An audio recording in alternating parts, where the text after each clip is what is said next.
Whenever a person goes to a dude ranch, it could be United States, it could be Australia, parts of Europe, Argentina, South America in general, they always have the same question.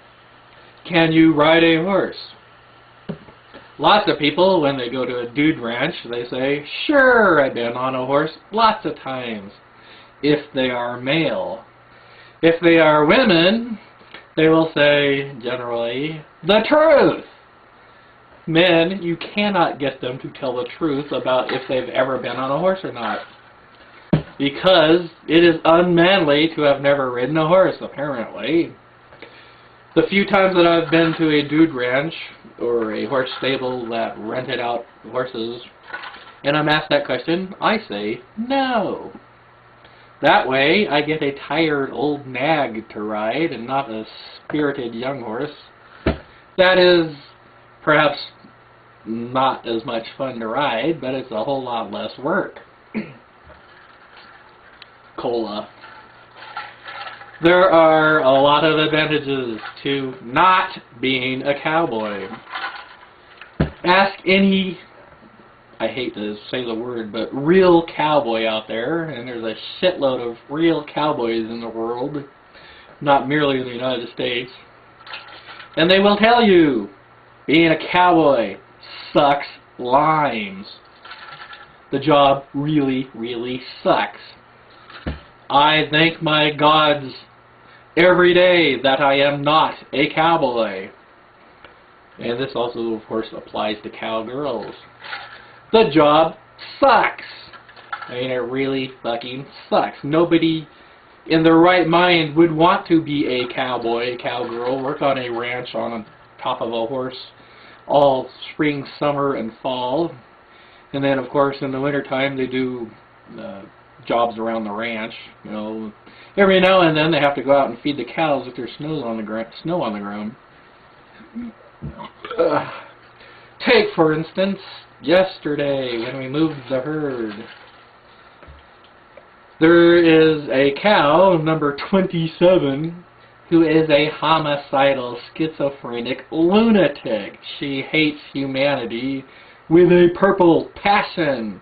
She will kill anybody and everybody she can get at. And she will do it by stomping them, bashing them with her head, kicking, biting, falling on them. Any way that she can kill somebody, she will cheerfully, with a smile on her face, do so. And she also hates everything connected with humanity. That could be dogs, it could be horses, it could be cars. Anything that has the man look will be a target for this homicidal lunatic cow. The reason she has not been gotten rid of, even though she's so bloody dangerous, is because she produces very fine calves. Plus, I suppose, secret be told, we kind of applaud her spunk, as it were. Can't turn your back on her, because she will kill you. The big, handsome, fuzzy, studly JB, Hamish McBrown here, is the horse. He's big, and he's strong, and he's not too bright. He used to not fear any cows that ever trod the earth. He does fear cow 27.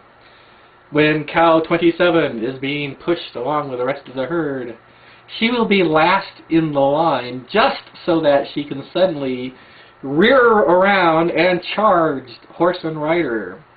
That is her favorite thing to do. And Hamish McBrown, such as yesterday, sees her coming, and he tosses his head up, and he backs up, and he kicks, trying to get away, and she will lunge at us with her huge mouth open, snorting and blowing and shaking her head menacingly, ready to kill anyone who might happen to, for instance, fall off a horse.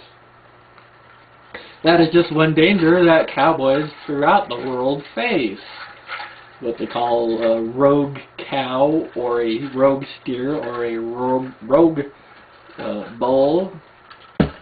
Hell, I just read a magazine, no, I guess it was a newspaper article, where an old man was killed by a goat. I guess if you're a cowboy that raises goats, that is also a danger. A shitload of cowboys out there go out and mend fences or check the herd, check the grass, the graze up on, you know, wherever they do their summer or their spring grazing, and they vanish utterly, never to be heard of again. The people go out looking for the person that's missing, can't find them. Places that are so remote, never find the bodies. This is true today as it was 100 years ago and 200 years ago. This is extremely dangerous to be out there working as a cowboy. I am glad I am not a cowboy. I've never wanted to be a cowboy. I will never be a cowboy. Pay me, I don't know, $50,000 a month, and I guess perhaps I'll be a cowboy, but it is just not worth the money. You'd be amazed at how little cattle brings in the United States profit-wise. Anyhow, whatever you do, mamas, don't let your babies grow up to be cowboys or cowgirls.